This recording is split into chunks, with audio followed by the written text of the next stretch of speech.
السلام علیکم and welcome back ایک نئے بلاگ کے ساتھ۔ آج کا جو میرا ٹاپک ہے، جیسے میں نے پچھلی ویڈیو میں آپ کو ہاؤس بلڈنگ کے بارے میں بتایا تھا، ہاؤس بلڈنگ ہے ایک ٹریننگ ہوتی ہے، اور میں نے آپ کو بتایا تھا کہ فردر اس کے بارے میں آپ کو اور مزید انفارمیشن دوں گا۔ ہاؤس بلڈنگ پہلے ایسا ہوتا تھا کہ صرف EU کنٹریز کے جو نیشنل ہیں ان کو ہی الاؤ ہوتا ہاؤس بلڈنگ کرنا، بٹ بیکاز آف ان کے پاس لیبر شارٹیج جرمنی کے حساب سے اس پچھلے سال کے حساب سے 4 لاکھ کی لیبر شارٹیج ہوئی ہے، تو اس کو یہ چاہتے ہیں کہ یہ مزید شارٹیج نہ ہو اور اس کو وہ بھی پورا کرے، اور آنے والے دور میں ان کو اور لیبر شارٹیج نہ ہو سکے، تو اس کے لیے انہوں نے نان EU کنٹریز کو بھی پچھلے سال اوپن کر دیا تھا۔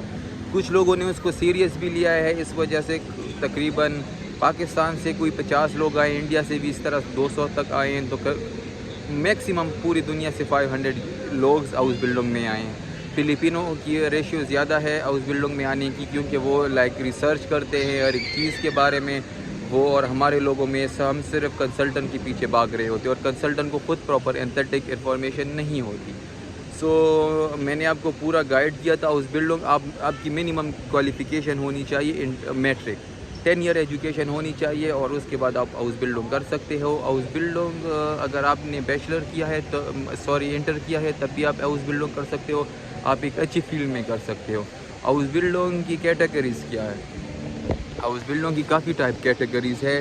ٹرانسپورٹ میں آپ کا ہے کہ آپ بس ڈرائیور بن سکتے ہو، ٹرین ڈرائیور بن سکتے ہو، ٹرین میکینک بن سکتے ہو، اور ٹرین میں جو ٹکٹ چیک کرتے ہیں اس میں آپ ہاؤس بلڈنگ کر سکتے ہو، اور بس میکینک بن سکتے ہو، اور بس IT سسٹم میں آپ جا سکتے ہو، اس کو مینجمنٹ کے لیے جا سکتے ہو، ٹرانسپورٹ مینجمنٹ میں آپ جا سکتے ہو، اور ریل اتھارٹی میں آپ جا سکتے ہو، ریل میکینکس میں آپ جا سکتے ہو، ریل الیکٹریشین میں آپ جا سکتے ہو، ریل مینوفیکچرنگ میں آپ جا سکتے ہو، کیونکہ جرمنی کافی سارے کنٹریز کو ٹرین کا جو سروس ہے وہ ڈیلیور کرتا ہے۔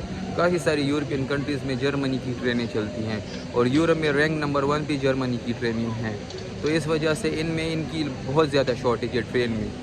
دوسرے نمبر پہ جو میجر ریکوائرمنٹ ہے جرمنی میں ہاسپٹل کی ہے۔ ہاسپٹل میں سب سے جو فرسٹ کیٹیگری آتی ہے وہ ڈاکٹر کی آتی ہے، ڈاکٹری کی بھی ادھر بہت شارٹیج ہے۔ نمبر 2 پہ آتی ہے نرس کی بھی بہت زیادہ ریکوائرمنٹ ہے یہاں پہ۔ نمبر 3 پہ آتی ہے ڈینٹل کلینک کی آتی ہے، ڈاکٹر کی آتی ہے، اس کی بھی ریکوائرمنٹس ہے۔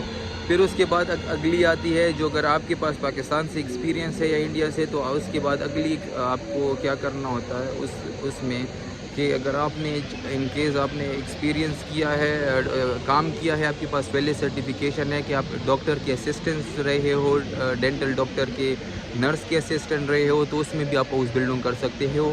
اس کا ڈیوریشن ہے 1.5 ایئر اور 2 ایئر۔ جو کمپلیٹ نرسنگ کا ڈیوریشن ہے وہ 3 to 4 ایئر ہے، اور اگر آپ کم ڈیوریشن کا کرتے ہو تو اس کے حساب سے آپ کو پے بھی بعد میں کم ملتی ہے۔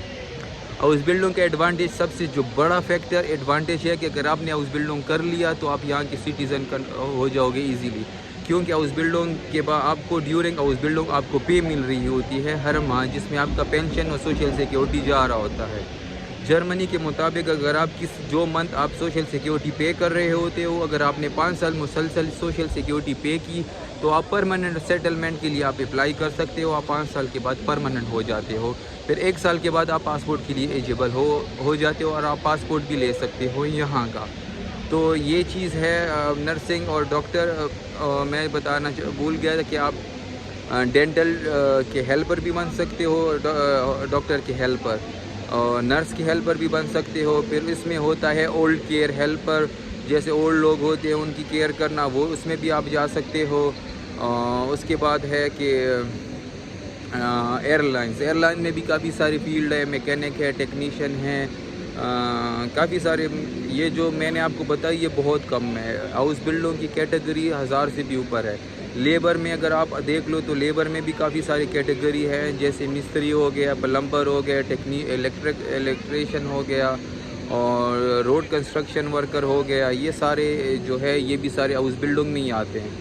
تو یہ تھی انفارمیشن اباؤٹ ہاؤس بلڈنگ، اور سب سے جو بڑا